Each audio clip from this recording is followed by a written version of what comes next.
આપણે અત્યાર સુધી દાખલા જોયા તેમાં હવે થોડાક આપણે આગળ જોઈ લઈએ. તો તેમાં શું કહેવાનું છે કે એક ઝાડ જમીન પરથી 6 મીટરની ઊંચાઈએથી તૂટીને પડે છે અને તેની ટોચ ઝાડના થડથી 8 મીટર જમીને અટકે છે. તો ઝાડની મૂળ ઊંચાઈ શોધો. હવે જો આપણે ઝાડની ઊંચાઈ આપી દીધી છે, કેટલી છે તો કે 6 મીટર, અને ઝાડ પડે છે ત્યારે તેના થડથી કેટલા મીટર જમીને પડે છે તો કે 8 મીટર. તો આપણે ત્રિકોણ દોરી લઈએ. તો કે આ ઊંચાઈ, તો કે ઊંચાઈ કેટલી આપણને આપી છે તો કે 6 સેમી, અને પછી આપણને આપી છે કે ઝાડ જ્યારે થડ પર પડે છે, થડ સાથે જમીન પર પડે છે ત્યારે તેને કેટલા મીટર છે તો કે 8 મીટર. તો આ આપણો બની ગયો ત્રિકોણ. હવે ત્રિકોણને કંઈક નામ તો આપવું પડશે. તો શું આપીએ તો કે A, B અને C. તો આ થઈ ગયું આપણું ત્રિકોણ. હવે શું કરવાનું તો કે આપણે શું શોધવાનું છે કે ઝાડની મૂળ ઊંચાઈ શોધવાની છે. તો હવે આપણે આમાં શું કેવી રીતે ગોતીશું તો પહેલા ઝાડની ઊંચાઈ શોધવા માટે આપણે આ તો શોધવું પડશે ને. એ શું છે તો કે AC. એ આપણો શું છે તો કે કર્ણ. એ આપણે શોધવા માટે શું કરીશું તો કે પાયથાગોરસના પ્રમેયનો ઉપયોગ કરીશું. તો કે પાયથાગોરસના પ્રમેયનો ઉપયોગ કરીએ તો શું થાય તો કે પાયથાગોરસના પ્રમેય મુજબ આ જે ત્રિકોણ છે એ કેવો છે કે કાટકોણ ત્રિકોણ છે, એટલે કે એનું માપ રહ્યું 90 છે. એટલે કે આપણે AB નો વર્ગ વત્તા BC નો વર્ગ કરીએ તો આપણને AC મળી શકે છે. એટલે કે આપણે કરીશું પાયથાગોરસના પ્રમેયનો ઉપયોગ. તો પાયથાગોરસના પ્રમેય મુજબ શું છે તો કે આ ત્રિકોણ છે કયો તો કે A, B અને C. આ જે ત્રિકોણ છે એ કેવો છે તો કે કાટકોણ ત્રિકોણ છે.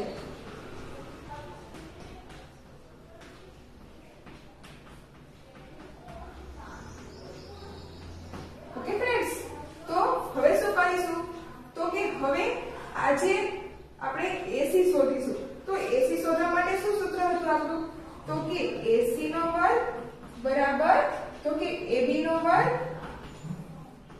વત્તા BC નો વર્ગ. આ શું છે આપણે પાયથાગોરસના પ્રમેયનું સૂત્ર કે જે હવે આપણે આમાં લીધું. તો શું કરવાનું તો કે AC નો વર્ગ.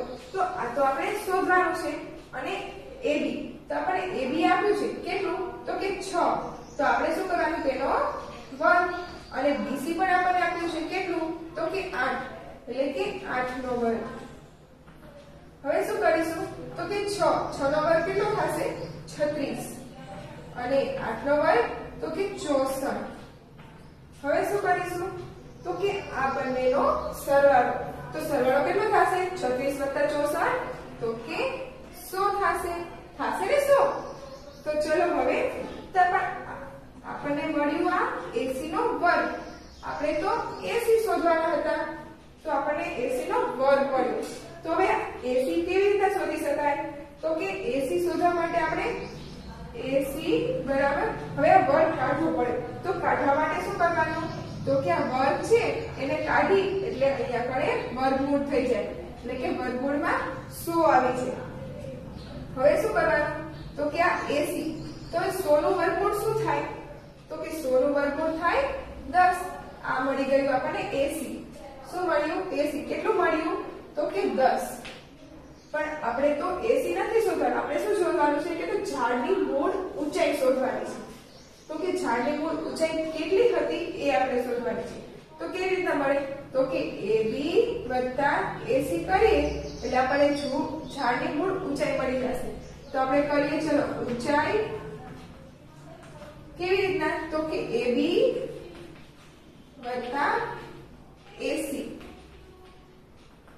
ઓકે ફ્રેન્ડ્સ, તો હવે આપણી પાસે AB કેટલા હતા તો કે AB છે 6, અને AC તો AC આપણને મળ્યા 10. તો આપણે શું મળ્યું તો કે 16. આ શું મળ્યું મીટર. આ મળી આપણને ઝાડની મૂળ ઊંચાઈ કેટલી મળી તો કે 16 મીટર. કેવી રીતના તો કે પહેલા આપણે કર્યું પાયથાગોરસના પ્રમેયનો ઉપયોગ કે જેથી આપણને AC મળી ગયો, અને AC મળ્યા પછી ઝાડની મૂળ ઊંચાઈ એટલે કે AB વત્તા AC એટલે કે 16 આપણને મળી ગઈ ઝાડની ઊંચાઈ. ફ્રેન્ડ્સ, બધાને સમજાઈ ગયું ને? હવે એવી રીતે આપણે જોઈ લઈએ દાખલા નંબર 14. તો ફ્રેન્ડ્સ, એમાં આપણને શું કહેવામાં આવ્યું છે કે જેની લંબાઈ 15 સેમી અને વિકર્ણ 17 સેમી લંબાઈનો હોય તેવા લંબચોરસની પરિમિતિ શોધો. તો ફ્રેન્ડ્સ, ચલો આપણે આ જોઈ લઈએ. આમાં આપણને શું કહેવામાં આવ્યું છે કે લંબચોરસની પરિમિતિ શોધવાની છે. તો તેના માટે આપણે પહેલા 15 સેમી નો લંબાઈનો લંબચોરસ આપણે દોરી લઈએ. તો આપણે લંબાઈ કેટલી આપી છે કે 15 સેમી. તો ચાલો આપણે લંબચોરસ દોરી લઈએ. આ લંબચોરસ આપણે દોર્યો, એને કોઈ બી નામ આપી દીધું, જેમ કે A, B, C અને D. આ નામ આપ્યું. તો શું કીધું છે કે વિકર્ણ 17 સેમી. વિકર્ણ એટલે કે આ જે ખૂણાથી આ ખૂણો જે છેદે એને શું કહેવાય? વિકર્ણ. તો કે વિકર્ણ કેટલો કીધો? તો કે 17 સેમી. અને આની લંબાઈ કેટલી છે કે 15 સેમી. તો હવે શું કરવાનું છે? તો આપણે તે લંબચોરસની પરિમિતિ શોધવાની છે. તો સૌથી પહેલા શું કરવાનું? તો કે પાયથાગોરસના પ્રમેયનો ઉપયોગ કરવાનો. તો પાયથાગોરસના પ્રમેયના ઉપયોગ કરવા માટે આપણે સૌપ્રથમ આ જે ત્રિકોણ થયો એને આપણે ધ્યાનમાં લઈશું. તો ચલો કરીએ. તો કે પાયથાગોરસના પ્રમેય મુજબ શું? તો કે ત્રિકોણ ABC એટલે કે આ જે ત્રિકોણ છે તે કાટકોણ ત્રિકોણ છે. એટલે કે ABC કાટકોણ છે. તો શું થશે? તો કે AB નો વર્ગ વત્તા BC નો વર્ગ બરાબર શું થશે? AC નો વર્ગ. એટલે કે આના વર્ગ આનો સરવાળો, AB નો સરવાળો અને BC નો સરવાળો એ કેના બરાબર થશે? તો કે AC ના બરાબર થશે. તો ચાલો આપણે લઈ લઈએ. શું કરવાનું? AB નો વર્ગ વત્તા BC નો વર્ગ બરાબર કેટલો થશે? તો કે AC જેટલો. AC ના વર્ગ જેટલો. તો હવે આ AB, તો આપણી પાસે AB છે કેટલા? તો કે 15. એટલે કે 15 નો વર્ગ. અને BC, તો આપણે BC શોધવાના છે. તો BC નો વર્ગ એમનો એમ જ રાખીએ. અને AC, તો AC આપણને આપ્યા છે કેટલા? તો કે 17. તો કે 17 નો વર્ગ. હવે 15, તો કે 15 નો વર્ગ કેટલો થશે? તો કે 225. અને BC એમના એમ જ રાખીએ. BC નો વર્ગ એમનો એમ જ છે. અને 17 નો વર્ગ તો શોધીશું. તો કે 17 નો વર્ગ કેટલો થશે? તો કે 289. તો હવે શું કરવાનું? તો કે આપણે BC, તો BC એમના એમ જ રાખીશું. BC નો વર્ગ એમના એમ જ છે. હવે 289 છે એમાંથી શું કરીશું? તો કે 225 ને બાદ. કેમ? તો કે 225 લ્યા એ બરાબરની બીજી સાઈડ લઈ ગયા. એટલે કે 289 માંથી બાદ થશે. હવે BC નો વર્ગ આપણને શું મળશે? તો કે 289 માંથી 225 બાદ કરવાના. તો આપણને મળશે 64. પણ આપણે તો BC શોધવાનું છે ને. આપણને શું મળ્યું? BC નો વર્ગ. તો એ વર્ગ કાઢવો હોય તો શું કરવાનું ફ્રેન્ડ્સ? તો કે યસ, આપણે શું કરવાનું? તો કે BC બરાબર આને વર્ગમૂળ કરી નાખવાનું. એટલે કે અહીંથી વર્ગ નીકળી જાય. તો હવે આપણે BC શું મળ્યું? તો કે 64 નો વર્ગ. 64 નું વર્ગમૂળ કાઢવાનું. તો 64 નું વર્ગમૂળ શું નીકળશે? તો કે 8. આ શું મળી ગયું આપણને? BC. એટલે કે આ શું માપ પડ્યું? તો કે 8. હવે આપણે શું શોધવાનું છે? તો આપણને તો લંબચોરસની પરિમિતિ શોધવાની છે. આ લંબચોરસ છે એની પરિમિતિ શોધવાની છે. તો આપણને આ માપ મળી ગયું. તો એના જેટલું જ છે આ માપ હોય અને આ માપ મળ્યું તેના સામેનું માપ પણ એટલું જ હોય. તો હવે શું કરવાનું? તો આપણે લંબચોરસની પરિમિતિનું સૂત્ર વાપરવાનું. તો શું છે? તો લંબચોરસની પરિમિતિ આપણું સૂત્ર છે તો કે 2 લંબાઈ એટલે કે 2 લંબાઈ અને ગુણ્યા વત્તા 2 પહોળાઈ એટલે કે 2 લંબાઈ અને 2 પહોળાઈ એમ થશે. તો હવે 2 એમના એમ જ છે. હવે લંબાઈ કેટલી આપી છે આપણને? તો કે 15 અને વત્તા પહોળાઈ તો કે 8. એમ જ તે અને 15 + 8 કેટલા થશે તો કે 23. હવે 23 અને 2 તો બંનેનો શું કરવાનો ગુણાકાર તો 2 × 23 કેટલા આવશે તો કે 46. એ શું આવે આપડા તો કે સેમી. આ મળી ગઈ આપણને લંબચોરસની પરિમિતિ. તો કેવી રીતના મળી તો કે સૌપ્રથમ આપણે શું કર્યું પાયથાગોરસના પ્રમેયનો ઉપયોગ કર્યો અને આપણે પાયથાગોરસના પ્રમેયથી આપણને મળી ગયો BC. હવે BC મળી ગયો અને AB અને AC આપણી પાસે હતા તો આ લંબાઈ એટલે કે AD બરાબર શું થાય BCD અને BC બરાબર AD એટલે કે આનો અને આનો બંનેનું માપ સરખું હોય. જ્યારે આનું અને આનું માપ સરખું હોય એવું ક્યારે શક્ય બને કે જ્યારે તે લંબચોરસ હોય ત્યારે તેની સામે સામેની બાજુઓના માપ સરખા હોય. એટલે આપણે લંબચોરસની પરિમિતિનો સૂત્ર ઉપયોગ કર્યો.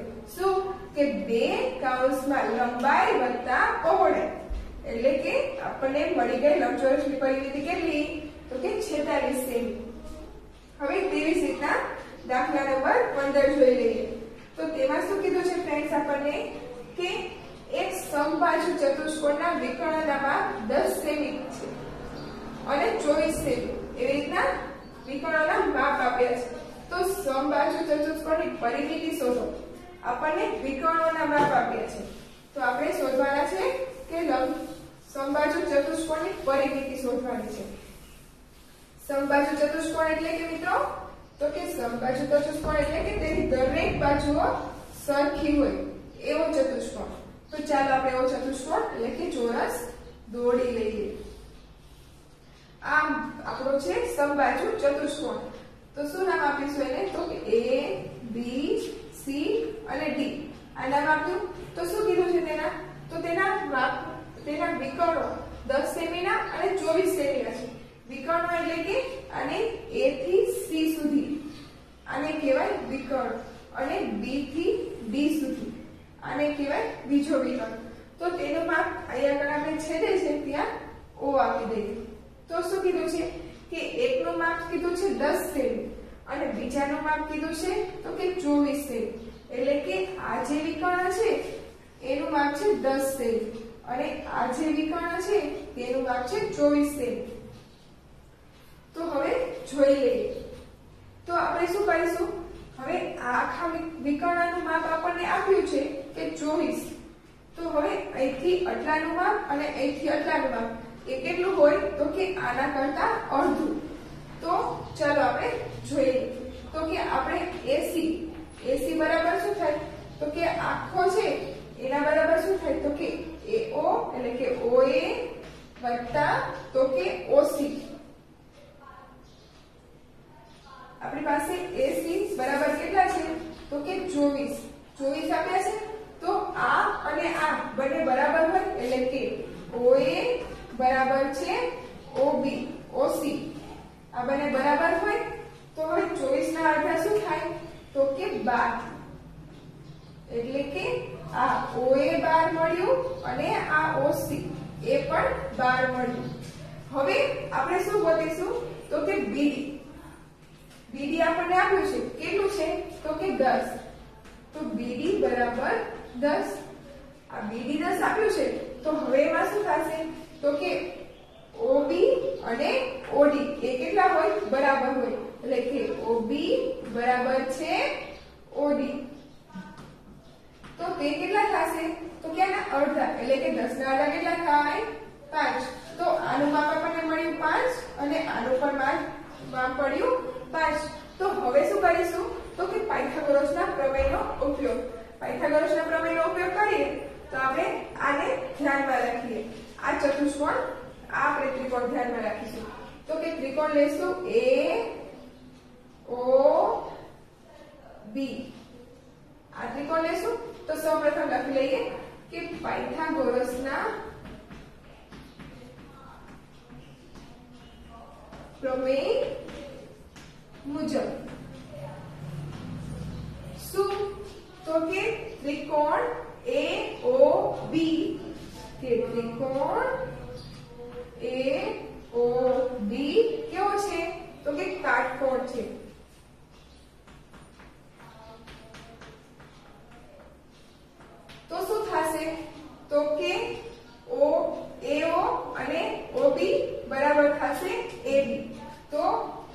લેશું OA નો વર્ગ વત્તા OB નો વર્ગ